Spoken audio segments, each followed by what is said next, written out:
Dumelang, welcome to Face the Nation. My name is Clement Manyathela. Great to have you with us here on SABC News.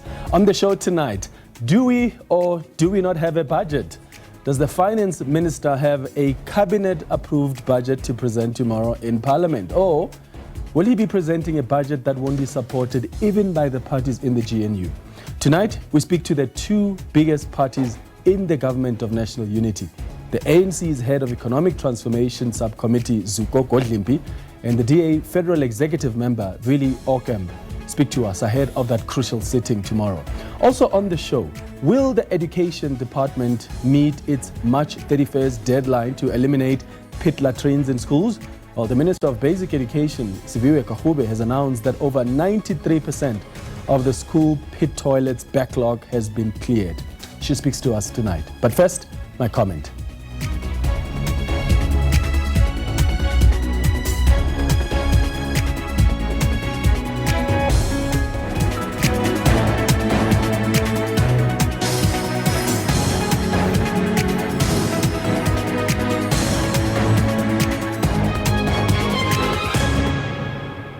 So, do we have a budget? That's the question this evening.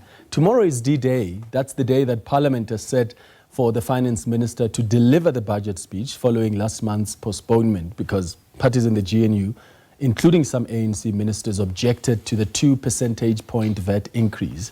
What we're hearing this evening is that negotiations are continuing and that whatever happens, the Finance Minister, Enoch Godongwana, will table the budget tomorrow. And if there are disagreements, those would be attended to at a later stage. And what's been frustrating to the Finance Minister is that the proposals from some of the parties in the GNU are more long-term. They don't help fill the projected immediate budget deficit. I mean, there's 60 billion rand in additional revenue that is needed in this financial year. And that's the reality that's confronting government. And another budget postponement wouldn't be desirable. Weekend reports are already suggesting that the Finance Minister told Cabinet a choice must be made between a VAT hike and doing away with the SRD grant, or at least reducing it. And I wonder what you think is the best option between the two. Because yes, raising VAT could generate revenue to maintain the SRD grant and fund these essential services, but it would also increase the cost of living for South Africans that are already struggling financially. On the other hand, if you are cutting that social relief of distress grant, that 350 Rand lifeline would impact over 8 million recipients if that is cut or reduced. And that potentially exacerbates poverty. So you can drop the 350 SRD grant and that saves you about 40 billion Rand or so, according to projections. But is that a viable option? Seeing how it's been valuable for most vulnerable in society? So what does government do, is the question. What do you think is the best option between the two? Do you increase VAT slightly or cut the SRD grant? Or do you think that is an impossible choice to choose between getting rid of SRD or increasing VAT? The DA has made it clear that it won't agree to any tax increases. We will not support any increase in taxes, whether it's VAT, personal income tax, or company or corporate tax.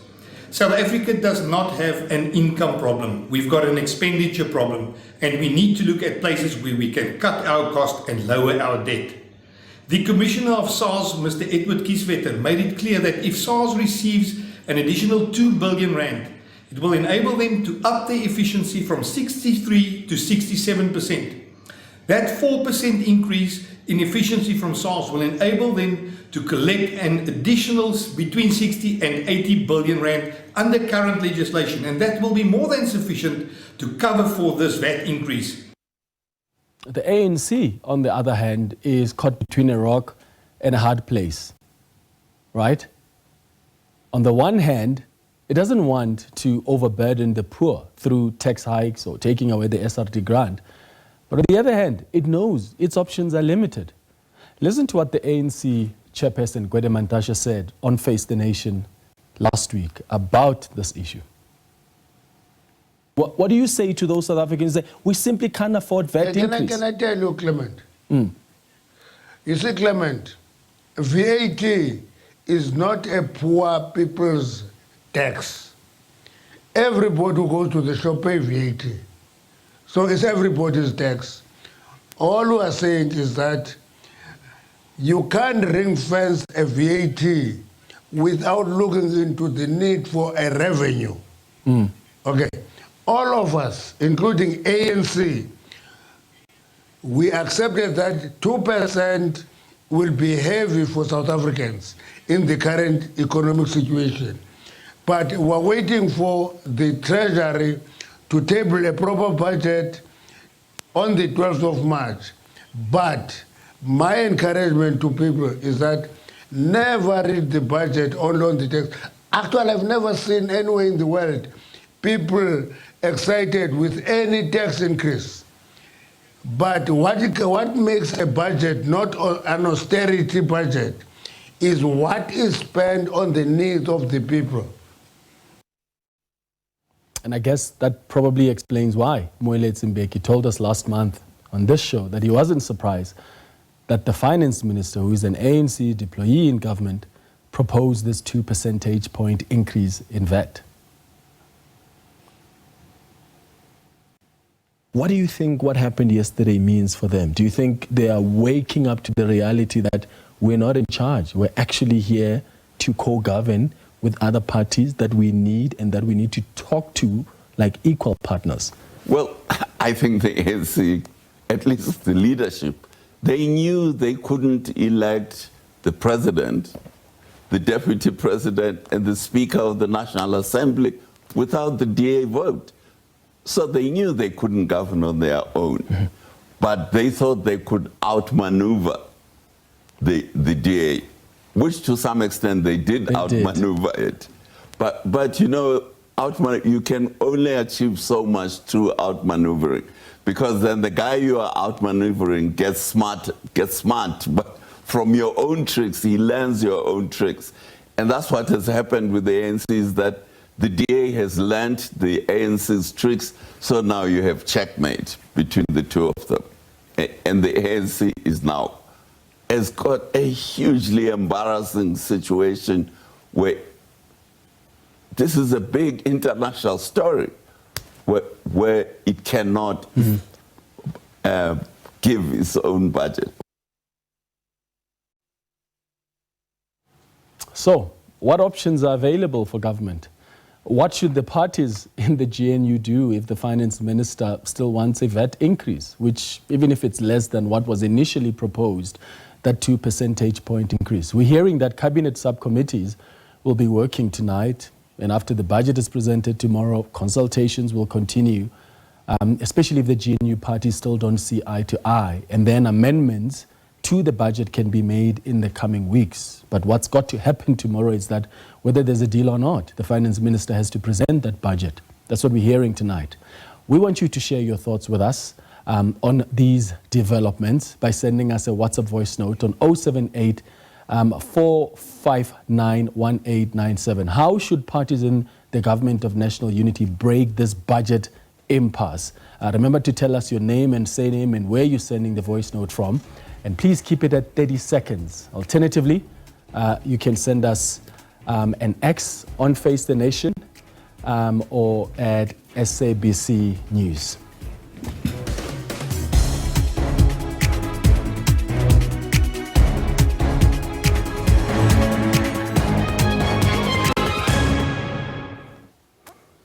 All right, let's pick up on that very issue. The two largest parties in the government of national unity, the ANC and the DA, have clashed over this proposed increase in VAT. With the budget deadline just 24 hours away, the weeks-long stalemate persists as political parties remain at odds over the critical issue of how to fund the budget. The ANC head of Economic Transformation Committee, Zuko Godlimpi, joins us now via video link. Thank you so much for making time for us, Zuko. Good evening. Good evening, Clement. How are you? I'm all right. Thank you for your time this evening on Face the Nation. So the question a lot of South Africans are asking themselves tonight is, will the finance minister present a budget tomorrow, a budget that's approved by cabinet? The finance minister is going to table a budget tomorrow, Clement. That is going to happen. And cabinet has had quite ample time to discuss the matter and find a workable framework of what the budget should look like. And just to make one minor correction, it's unfortunate that the whole conversation has been wrongly framed as a discussion about VAT versus SRD grants. There's no such a thing. There was never such a thing from get-go. And it's very dangerous for us to have a very crucial public policy debate based on rumors that can be confirmed by anybody. The structure of the budget will be outlined tomorrow by the Minister of Finance, and it will include, among others, a few matters of principle. The first one is it will speak about a tax review framework. And that tax review framework is not just about VAT, because there's about 3 major tax items that will be under discussion. It's corporate income tax, it's personal income tax, it's value-added tax, and all other streams of revenue that the South African Revenue Service is responsible for. Now, generally, the Minister of Finance has got to balance the budget between sustainable revenue generation on one part and sustainable allocation towards social protection, that is social grants, including SRD grants, but funding education, funding healthcare, and funding generally basic services. And then it must also include allocation towards economic development items such as investment in infrastructure, investment in industrial policy, investment in public works, and so on. Now, all of those items are going to be reflected on, and a couple of policy statements are going to be made with respect to all of those issues. And to a large extent, all parties in government accept that that has to happen, and they accept that there will be some balancing act that must be done, and some adjustments are going to be made. What happened in the previous window is that cabinet could not agree on the tax review framework that was proposed at the time, broadly speaking. Yeah. But they've now had time to discuss that matter, and we're quite confident that they will have a discussion about the Minister of Finance is going to table an agreed upon budget tomorrow. As we speak, though, this evening, you and I, is there an agreed budget or are negotiations still underway? No, that's the work of the President of the Republic. It's the President who's responsible for coordinating cabinet to agree on policy matters. It's not a discussion that is held on the streets between me and anyone else.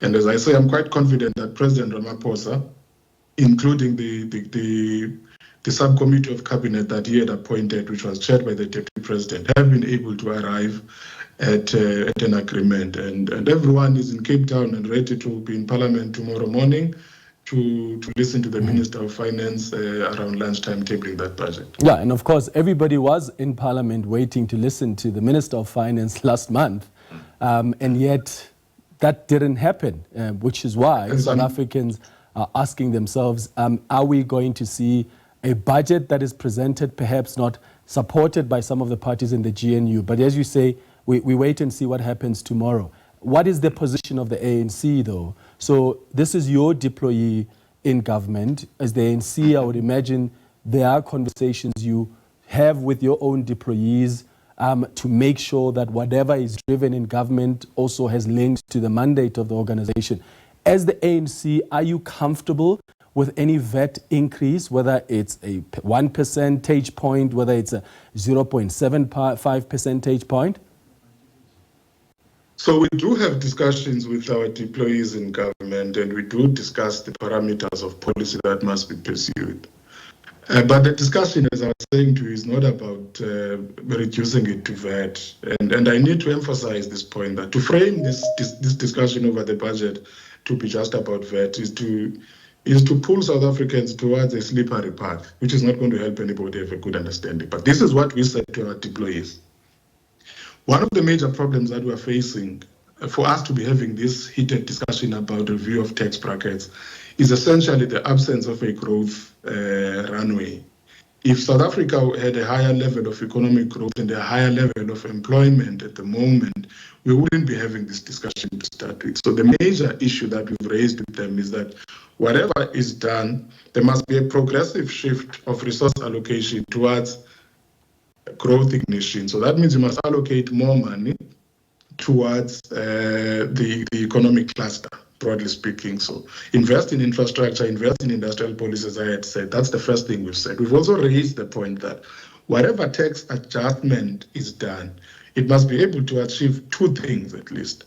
It must be able to be as broad as possible if it were to happen, but it must not be punitive to any social classes. And here, I'm not talking just about the lower end of the economic spectrum, but already the middle class as well is highly constrained from a disposable income point of view. So whatever adjustment happens, it must take into account that fact, because to do otherwise, you run the risk of actually choking demand in the economy if the level of taxation is too high, and then consumer confidence is going to fall, and that is going to undermine the very growth agenda that you are pursuing. So that is the matter of principle that we raise with our deployees. If we were to venture into a space that says, no, raise corporate income tax, no, reduce personal income tax, or raise personal income tax, do this to VAT, we would basically be replacing the national treasury with ourselves. But what I am confident about is that whatever the minister tables tomorrow is not going to be a regressive tax policy announcement. Okay, but the reality, Zuko, is that the level of taxation is already too high for South Africans. So as the ANC, if you're saying that your approach is that tax budget or whatever tax adjustments must not be punitive, then what tax adjustment is not ever going to be punitive? Well, there's two things. There is no natural rate of taxation as a starting point. So when you make the point that the level of taxation is too high, it is also quite relative. There are many jurisdictions in the world that have a 45% tax rate, for instance, even on personal income tax. And South Africa is at a level that is much lower than that. But it doesn't mean the tax level is not high. But to make that it is too high is to almost make the argument that there exists some natural level of taxation that must not be breached. That's not what is at play.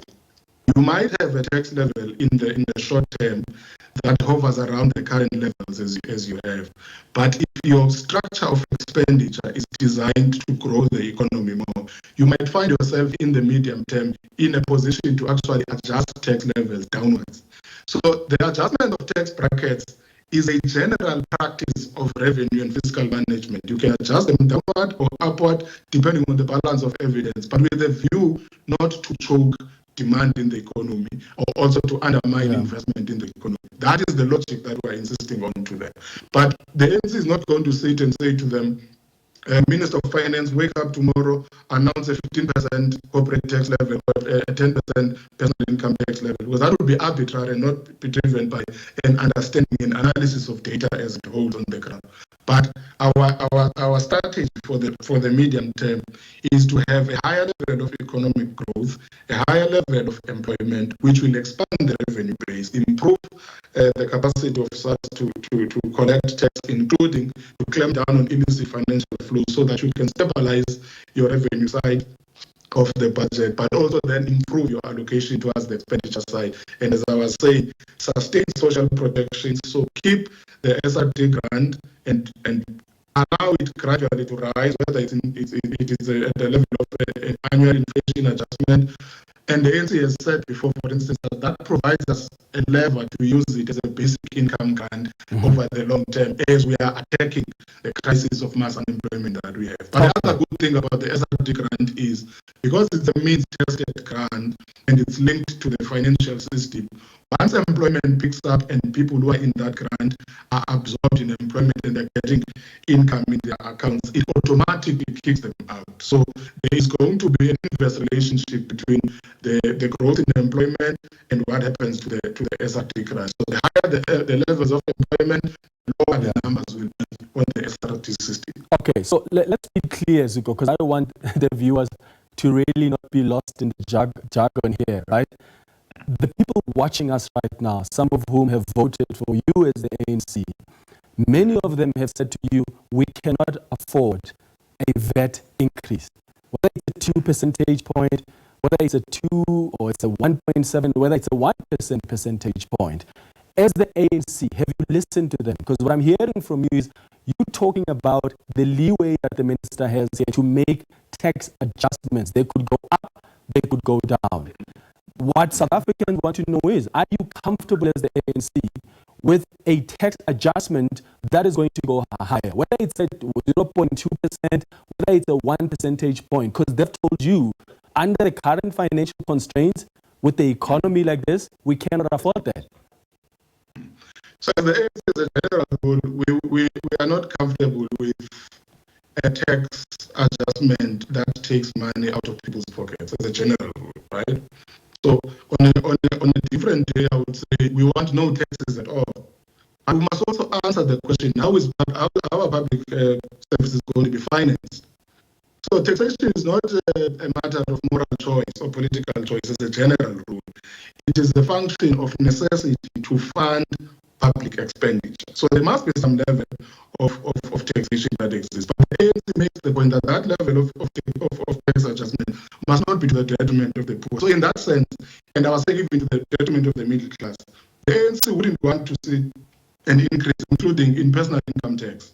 So it's not just a VAT concern, but it includes all elements of taxation that will be taking money out of the pockets of people who need to have money in their pockets in order to drive the economy. Okay. But I'm making the point again, Clement, that we are not going to run the budget on the streets. It's not going to work like that when everyone stands on a mountain top and screams and says, I don't want a rise in corporate income tax. I don't want a rise in personal income tax. I don't want a rise in VAT.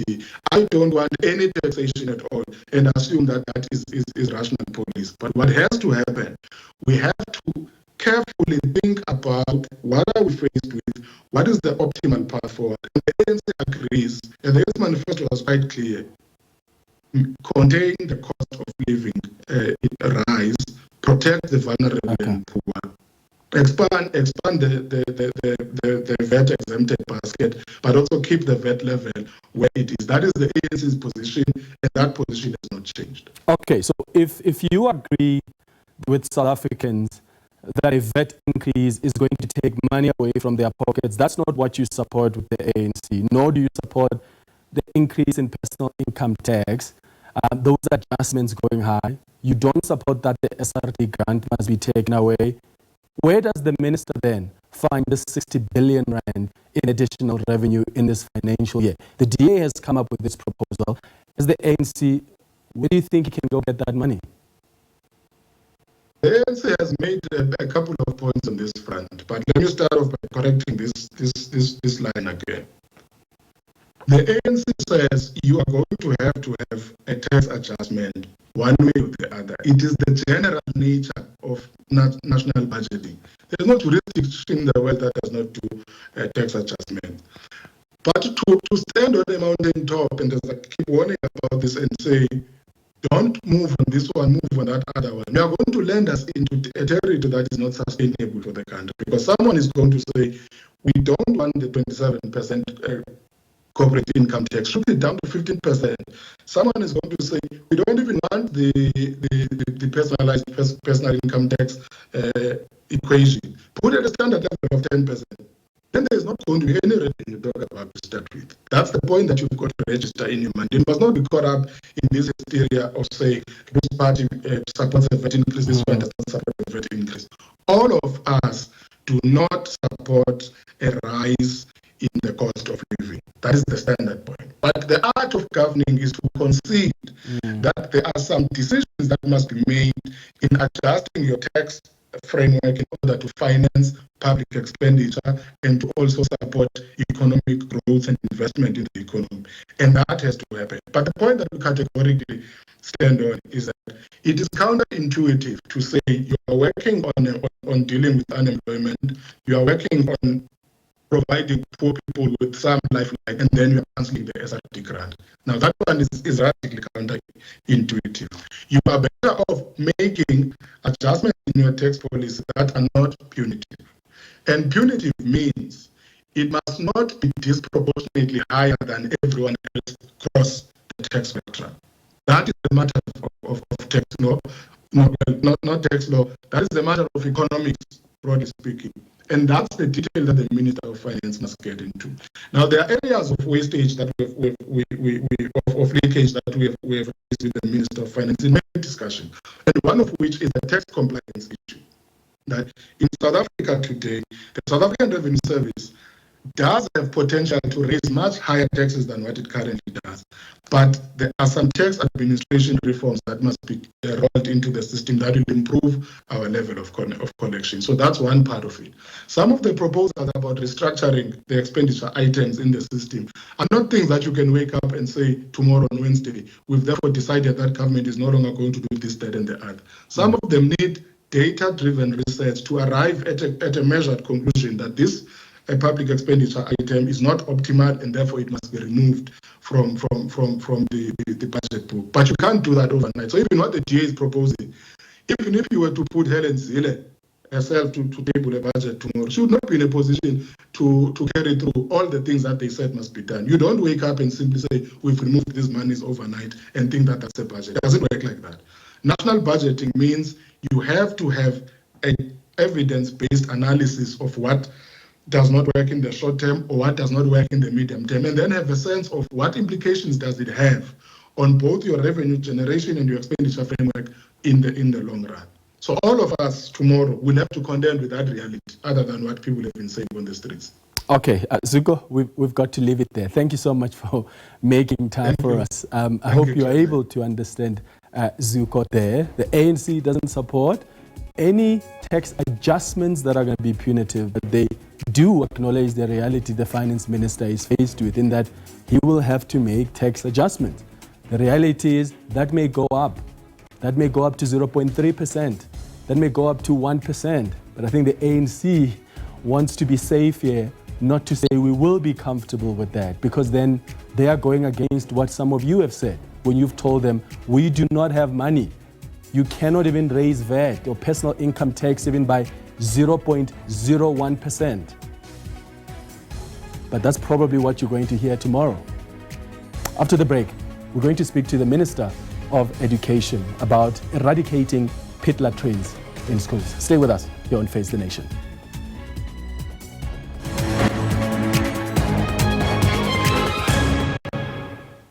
Welcome back. The Basic Education Minister Siviwe Gwarube has reported significant progress in eliminating pit toilets in schools nationwide, with a deadline of March 31st to complete this task. The Limpopo High Court had previously ordered the replacement of all pit toilets in public schools after the tragic death of 5-year-old Michael Komapi. Remember, that was back in 2024 due to a neglected pit toilet. The Basic Education Minister joins us now via video link. Minister, thank you so much for making time on Face the Nation tonight. Good evening. Good evening, Clement, and good evening to your viewers. So the President had announced this 31st March deadline to eradicate unsafe sanitation in schools. My understanding from your announcement is that 93% is the progress towards that mark. Are you going to be able to meet it? Clement, we're working very, very hard to try and meet the deadline, because our view is that, remember, if you will recall, this audit was done back in 2018, and over 3,200 schools were identified as schools that needed to have these upgrades for their sanitation and ablution facilities. And so this has been a long time coming. And when I stepped into office, one of the things that I really wanted to do was to make sure that we prioritize infrastructure, because, Clement, this is not just about safety of learners. It's also about the dignity of learners, but it's also about the dignity of the educators and the staff who work at these schools. And so we are over 93% of the progress, which I reported in Parliament today. We are moving with pace for the remaining 2 weeks of the financial year, and I'll be able to give a comprehensive report back after the 31st of March to be able to say how far we have essentially gotten to eradicating these pit toilets. But I want to assure South Africans that we not only are we moving with pace, but I want to assure them that this backlog will be cleared one way or another. Okay, and when you look at the provinces that are most affected, I think the Eastern Cape and Limpopo are the two provinces most affected by this legacy of unsafe sanitation infrastructure. When we talk about this 93% of progress, what does that mean? Does that mean there are still schools out there with pit latrines? Well, yes. So, Clement, there are 3 provinces which still are facing these backlogs. Well, one is the Eastern Cape, the other one is KwaZulu-Natal, and the third one is Limpopo. The other provinces had negligible numbers, and some of them have been able to clear those. So what this means is that the backlog that was identified in 2018 and the SAFE initiative, which was then enrolled to clear that backlog, when we're talking about the 93%, it means that we have cleared 93% of that backlog, and we're working extremely hard to get to 100% of that backlog cleared. However, I must quickly add, Clement, that it's important to note that infrastructure is a forever moving target. So even when we do eradicate 100% of that backlog that was identified in 2018, there will be infrastructure issues within our schools and within provinces. Yeah. And so this is a moving target that we consistently have to be on top of. But this backlog is a huge step in the right direction, because then what then we are dealing with? We are dealing with emerging challenges of infrastructure. And of course, we know that these are a problem.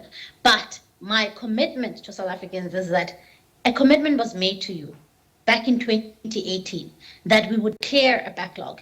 And when I stepped into this office, I want to make sure that that backlog is cleared, and that we also have a continuous strategy to make sure that we are consistently monitoring infrastructure challenges, not just around toilets, but also infrastructure challenges around mud schools, asbestos, and unsafe infrastructure in general. And so, yes, it's a forever moving target, but there is a particular target, which is this backlog, which I'm committed to saying, whatever happens, we will clear this backlog. And I do understand that infrastructure is a moving target, but I am a little uncomfortable, Minister, with the idea that 30 years into our democracy, there are still schools out there, as we speak, there are children who are going to school tomorrow and they are still using those pit latrine toilets, especially after all the deaths that we have seen as a result of that. So what safety measures have been put in place for schools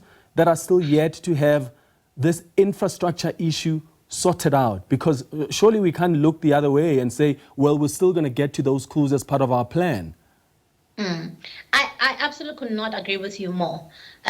Clement, what spurs me into action is the memory of people like Langalam Viki, who died in the Eastern Cape, Michael Komapi, who died in Limpopo, because there should be no child, Clement, who goes to school in an unsafe environment where they are likely to face these kind of dangers.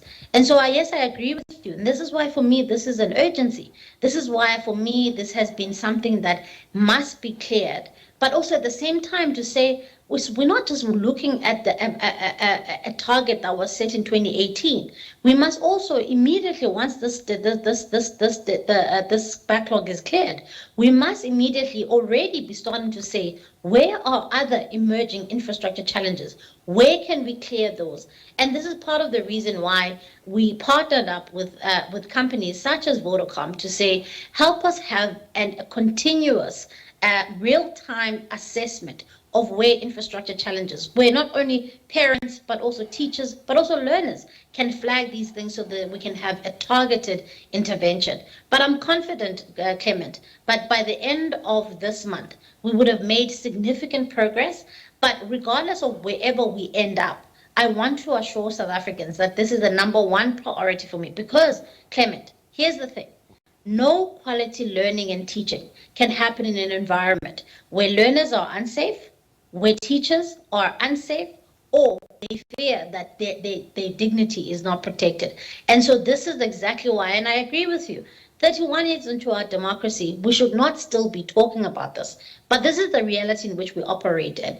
And so this is why I'm saying that for me, this is the target that as the DBE, we are committed to clearing, and we will clear. And what about mud schools? What other infrastructure challenges are there for the department? What progress are you making there? Yeah. So in my presentation to the National Council of Provinces today, it was not just only about pit toilets. It was also about just infrastructure in general, around mud schools, schools that still have asbestos, schools that have falling infrastructure that is falling apart. Because once again, it's not just about just the sanitation element. It's also about the quality of the buildings, the quality of the furniture that is inside those schools, the quality of the infrastructure that teachers and learners are using.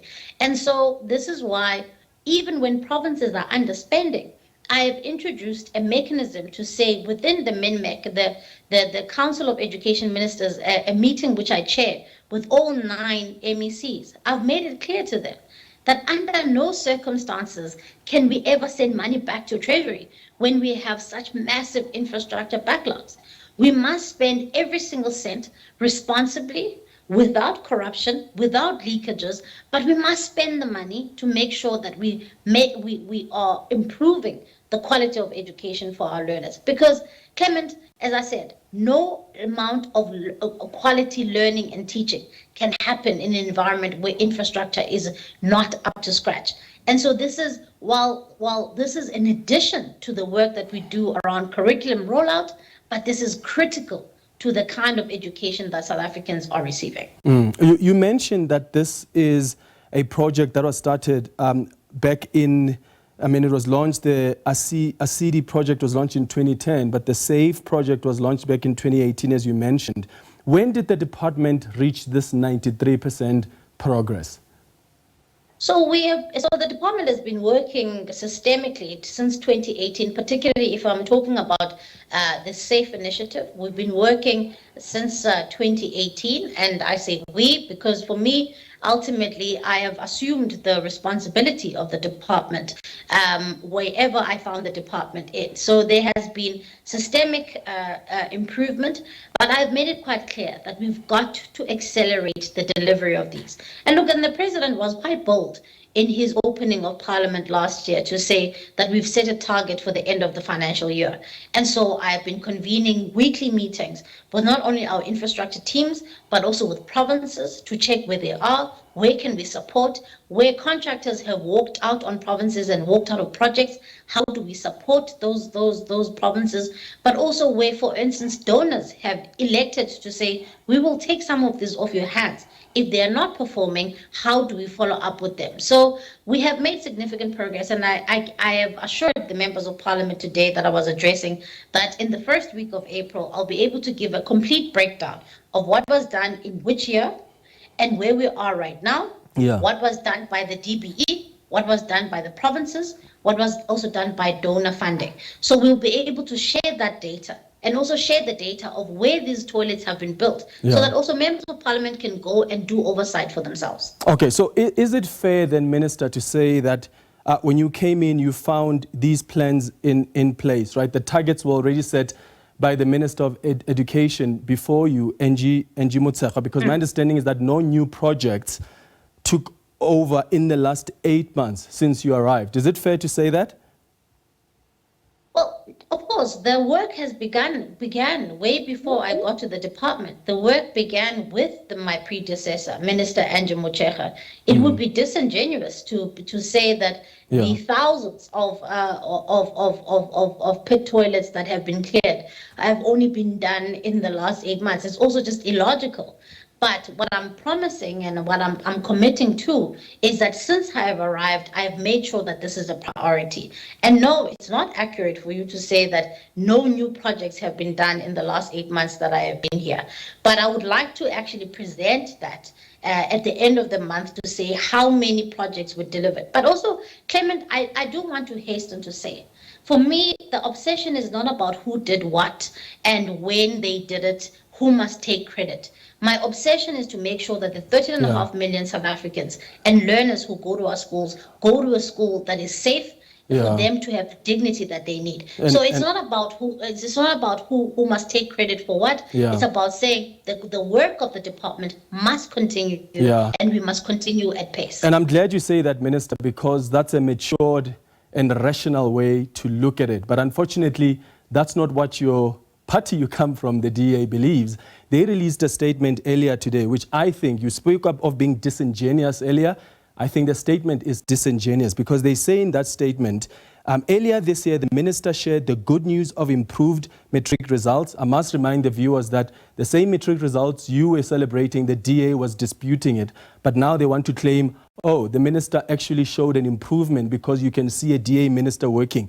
They go further to say, the minister made this announcement about the 93% progress. We are seeing the fruits of the work of a committed minister who is undoing years of neglect. The impression they're trying to create here is that you came in and, oh, look, we've got 93%. Suddenly we're reaching that target, as if since you came in, there are certain pit latrines that were somehow removed, which is why I'm asking, over the last 8 months since you came in, were there pit latrines that were removed, and how many of them are there? Because the DA doesn't seem to be reflecting history and progress that was made before you arrived. There have been pit latrines that have been removed since my appointment, because of course we wouldn't be at 93% had there not been, because that's not where we were before. But the point I'm trying to make is simply this, that for me as a Minister of Education, is, of course, the work started way before I came in. But I'm saying to you that I want to accelerate this work so that we can get this project done. This was announced, this was a commitment, Clement. I must hasten to also add to your viewers that this was a commitment that we made to South Africans in 2018. And so a number of South Africans have been asking the question, when are you going to eradicate these pit toilets? So for me, like as I said, it's not about who must take credit. It is about the safety of the learners. It is about the dignity of the people who work in these schools, and it's about making sure that we accelerate delivery. And I've said, I've introduced measures to say, I want to meet with implementing agents. I want to see where provinces are underspending. I am having targeted interventions with provinces to say, why are you not spending your budget equitably? Yeah. Because of course, when a province doesn't spend, we will redirect the funds to another province, but it doesn't mean that the problem goes away. Okay. So for me, it's not about who must take credit, but it's about what are we doing to clear that backlog to keep learners safe. Yeah, and just lastly then, so the pit latrines that were removed over the last 8 months since you came in, was that not part of the plan that was already being implemented by the department? Or are you suggesting that when you came in, there are some changes you made, you managed to fast track the process? Is that what you did, or what we saw being eradicated was already part of the plan that was already in motion before you arrived? Of course, there were plans in motion, Clement. There were plans in motion, but I am saying that when I came in, I made it clear, not only to the department, but to South Africans, that infrastructure is a priority of the 7th administration. And I want to make sure that we meet the deadline that has been set by the president. Yeah. And as a result, I have been clear, not only to MECs, but also to the DBE, to say, how do we support provinces so that they can clear this backlog? So it wouldn't be fair to simply say, oh, well, you know, you came in and already the train was on the move, and therefore you're simply taking credit for something that was already in motion. Because I don't want to get into the space of who must take credit for what. Yeah. But I'm saying to you, yes, I have made targeted interventions to accelerate this. Because, Clement, when I was in the opposition benches, I was one of those people who was absolutely vocal about the fact that it is deeply, deeply unjust that we still have pit toilets in this country 30 years into democracy. So I was not going to be the minister who was going to just simply allow that to simply happen at whatever pace. I have made improvements to say, how do we fast track this? But it doesn't mean that I'm negating the work that was done before. As I said, it would be disingenuous to do so. Thank you so much for that, Minister. As always, I appreciate you making time for us here on Face the Nation. I honestly always appreciate how Siviwe Gwarube as Minister handles these issues. It's important for us to check with the ministers, especially when the parties they come from are making other suggestions. The DA in their statement, they're trying to claim that she must take credit for this. That's disingenuous. Angie Motshekga was the Minister of Education. This plan was in motion way before the Minister of Education, Siviwe Gwarube, arrived. And if Angie Motshekga was still around, you probably were going to see her launching this 93% progress as well. So it's always important that we remind the Democratic Alliance that some of what they say there on their statement is false. After the break, we're going to have a conversation with the DA. We heard from the ANC earlier on about what their approach is tomorrow, that crucial budget meeting in Parliament tomorrow. Well, what does the DA say? Have they approved and agreed to any proposal that's been made by the Finance Minister? We'll find out after the break. Stay with us.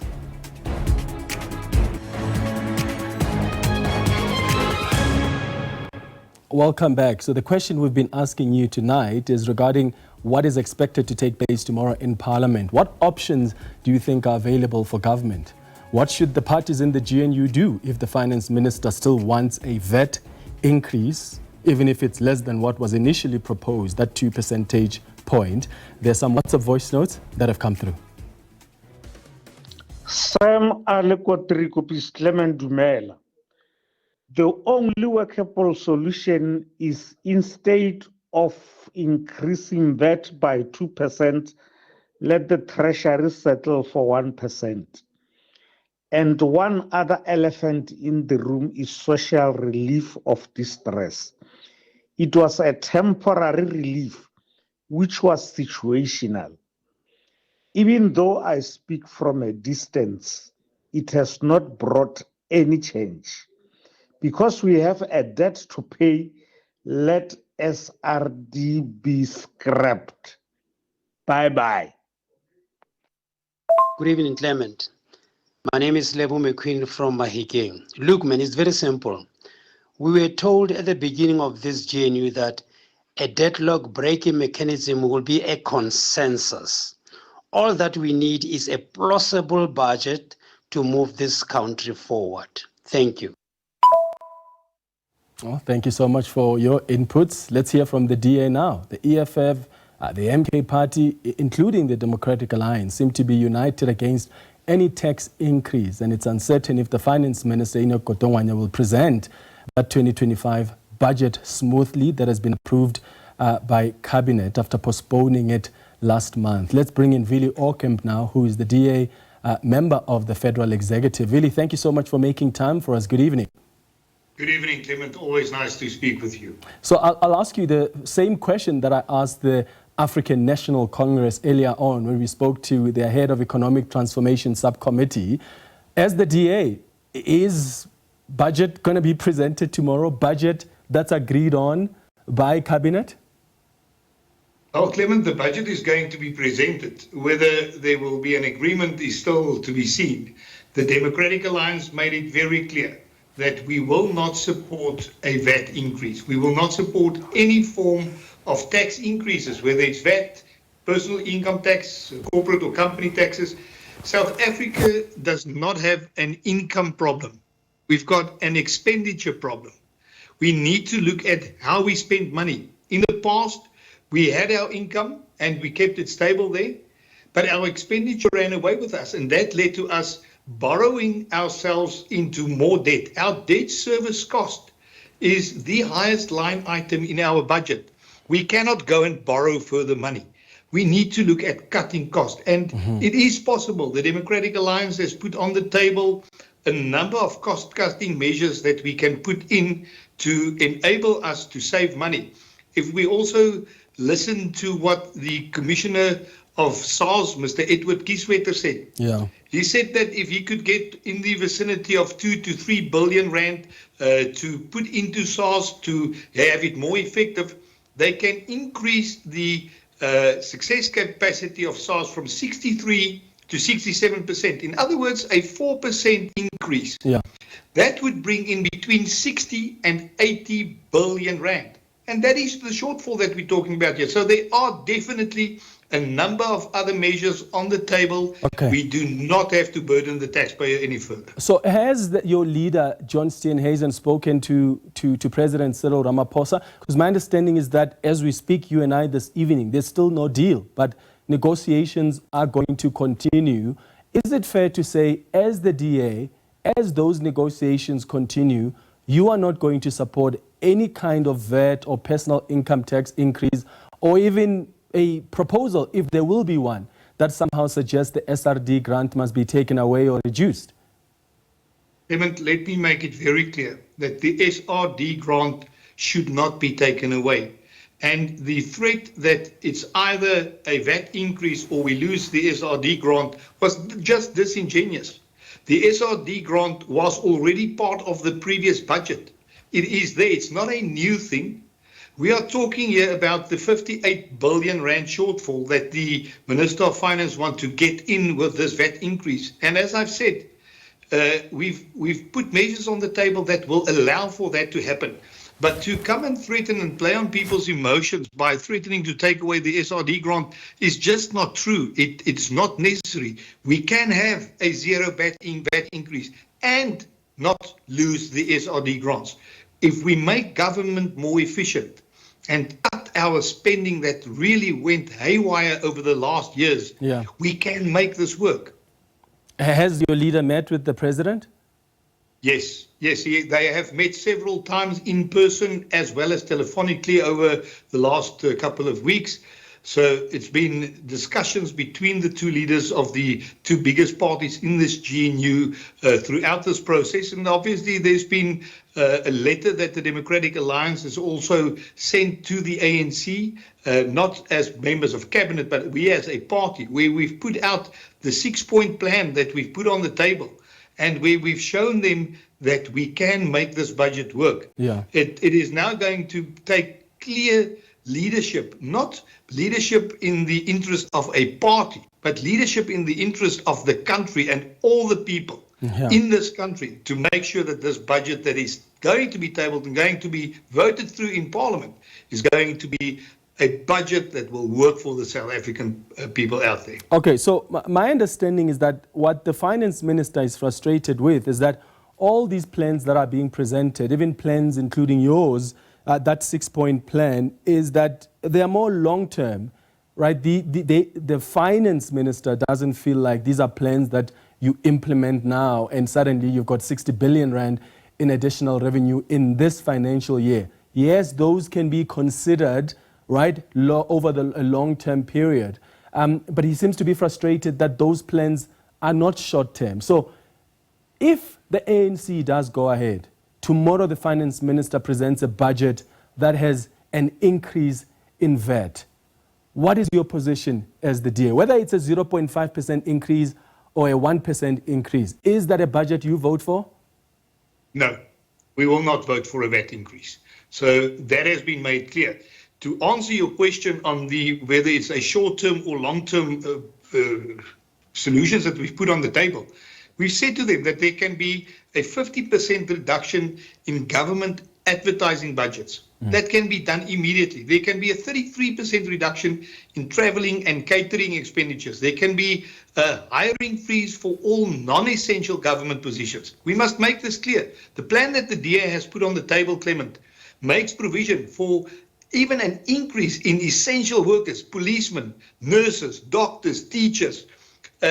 We can have it all, but we must be more conservative when it comes to our spending. We must spend our money on the right things and make sure we don't waste it on the wrong things, as has unfortunately happened over the many years. We saw what the Zondo Commission said. We're talking of trillions of rands that this economy and this government and nation has lost due to poor management, and we can turn that around. Yeah, Willie Aucamp, thank you so much for making time for us tonight on Face the Nation. And thanks to you for watching the Tuesday edition of Face the Nation. We'll be back on Thursday at 8 p.m. Thanks for watching. Cheers.